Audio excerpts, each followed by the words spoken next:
Okay, we had ICB. time, so we sat down for an extra movie. Wasn't part of the plan, but, you know, it's not like Amber has a lack of selection. Yeah, I mean... So we watched Insidious, which I haven't seen, and I assume Steven hadn't seen either. Of course not. I didn't like it. I didn't care for it at all. I thought it was sinister for a bit, but no, it's Insidious. James Wan of Saw and Conjuring fame. So, you know, successful movies made by this fellow. But... See, I liked it because it was something different. You don't see astral projection in movies much. I like that aspect of it. It had its problems, like most horror movies do, obviously. But it's not the worst movie out there. That's a fair point. That is an underutilized element. See, I thought you had seen it with how much you were predicting things. Yeah. That's the problem! That's the problem. It's very predictable. Down to the jump scare timing. It's like 1, 2, 3, jump scare! Ugh. I mean, I'm not going to pretend The Conjuring is like a great horror movie or anything. Because it's a haunted house that turns into a possession movie for the last 20 minutes. But it's well executed, and it understands that sometimes just having the ghost stand there and not do anything scary is creepy. Yeah. This movie, I feel like it's trying to do that. Like, there's that weird kid in the flat cap Who's just kind of running around. Just running around being a dick.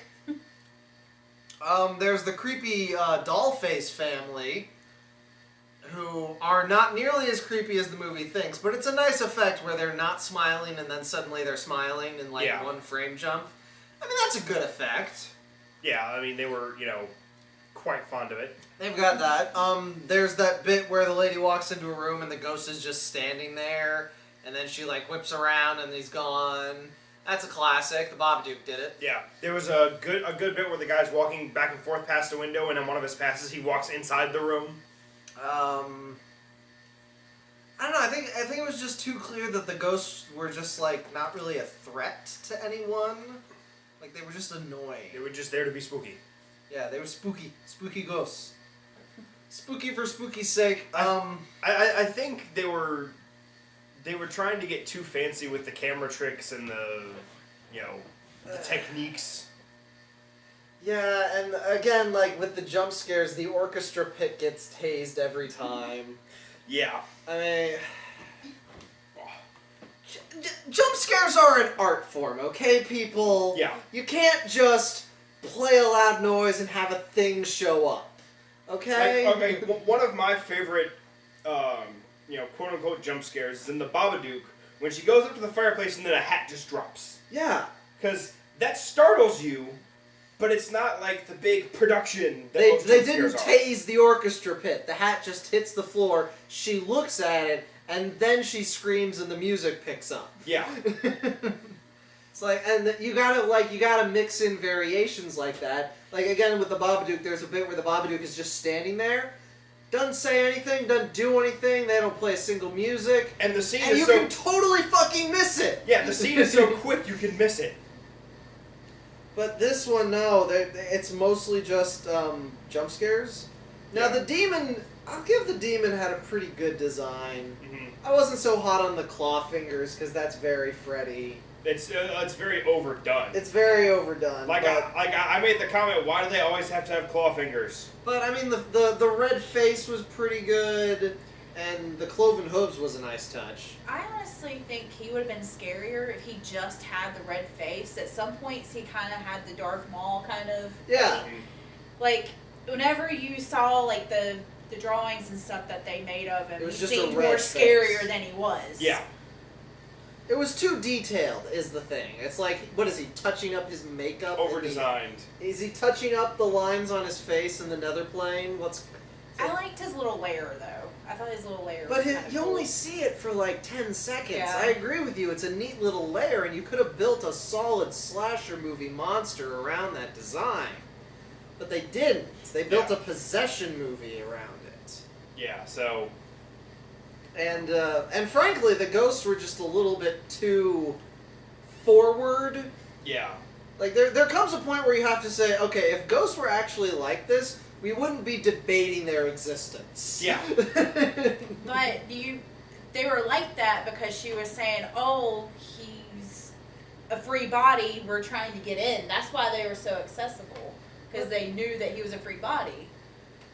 But okay, but when he first goes to look for his kid, he finds another random kid.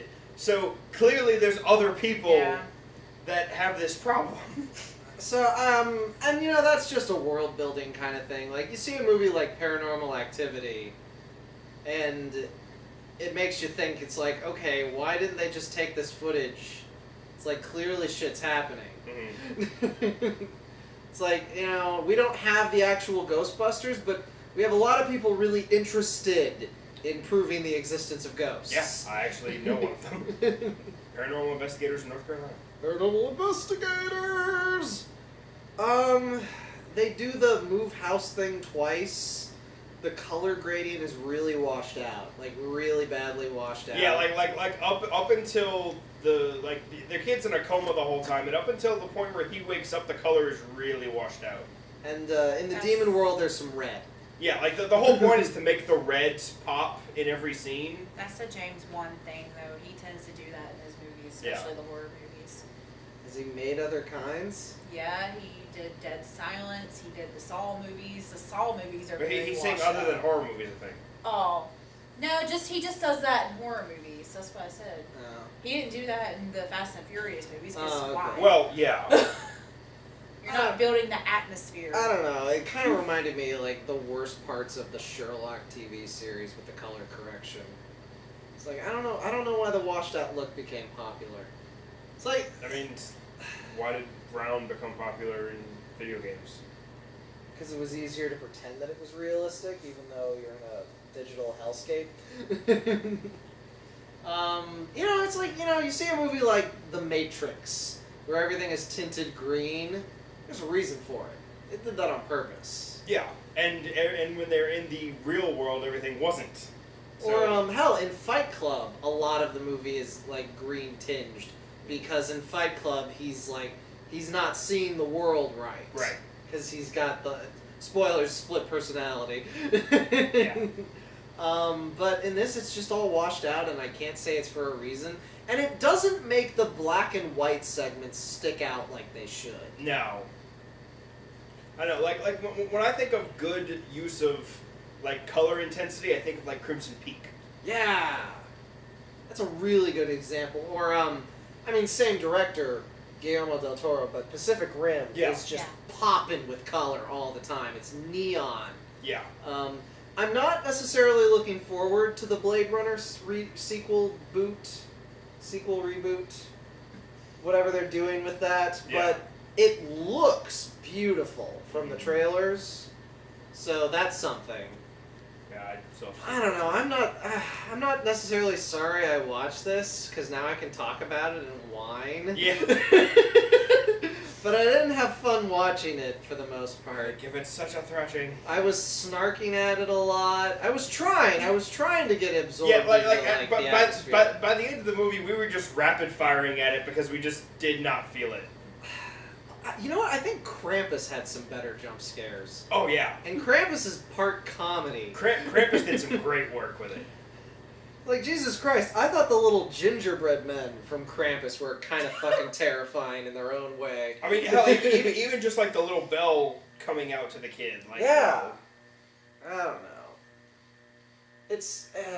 I mean, that's also. This movie made a lot of money. I mean, James Wan leveraged this into the Conjuring series, which then gave us Annabelle 1 and 2. I mean, people like this. This works for people, apparently. Yeah. It's not my thing. I mean, and you can say this of a lot of haunting and slasher movies, but, what was the point? I mean, It's like a roller coaster ride, but unlike an action movie roller coaster ride, watching it again just doesn't work. Yeah. Maybe this would have worked better if I was in if I was like a teenager in a movie theater with like a hot chick who was screaming every 5 minutes at the jump scares. That just would have annoyed me. It would have annoyed you, but maybe I could have gotten like sucked into the rhythms if like the theater was like in it. I don't know. See, I'm glad I have somebody that will snark with me for this kind of stuff. Yeah.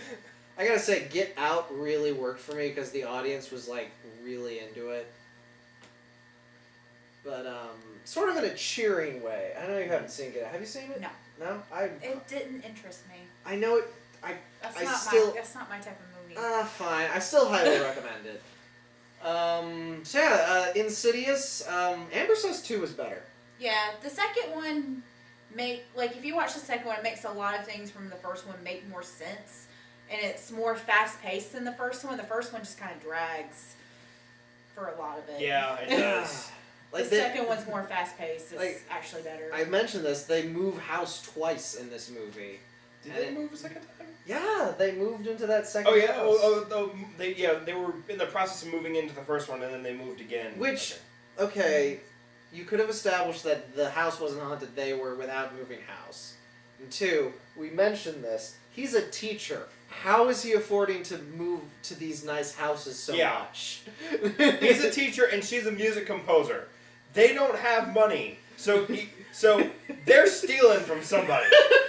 And then they can afford to have their child stay at home with all the medical equipment. Yeah, and that's a the other private thing. nurse. Like, the ridiculous medical bills. Like, The Conjuring has its problems, but it establishes why they're in the house and not leaving.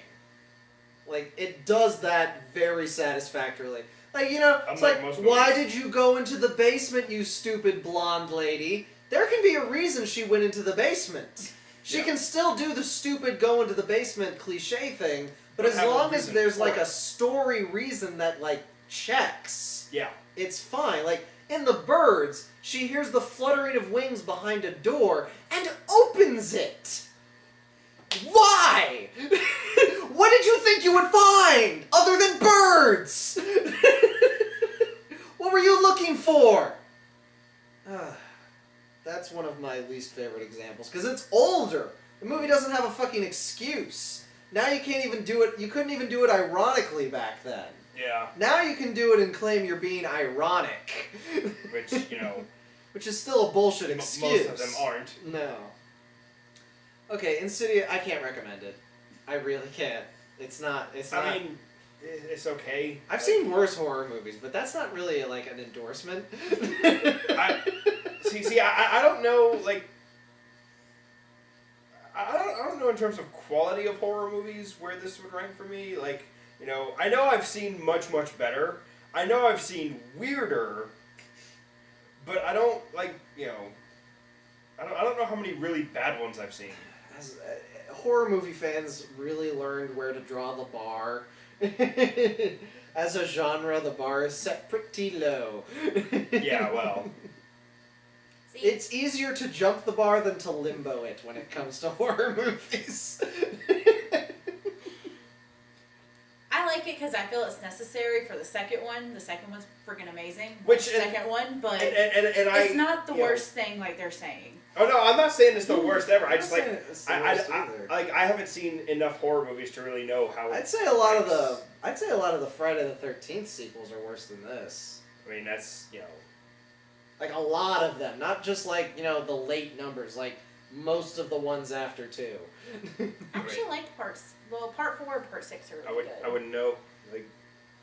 But I don't know, if you really like jump scares, like if you've got someone who's sensitive to jump scares and you show this, you could probably have a grand time. Although, don't show this to somebody with epilepsy. No. Yeah. No. They go a little nuts with the flashing lights. They did do some of James Wan and the writer clearly have like sort of a tech fetish thing going on, because the psychic lady brings in some ghost hunter types who have some dubiously useful machinery. Yeah.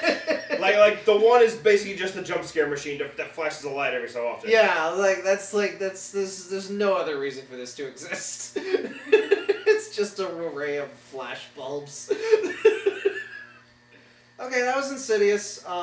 Yeah, I mean... We'll catch up with you guys in a couple days, either when you two sending me the footage or we get up together this weekend or something. Yeah. Alright. Ugh. Oh, knees. Knees. Boo.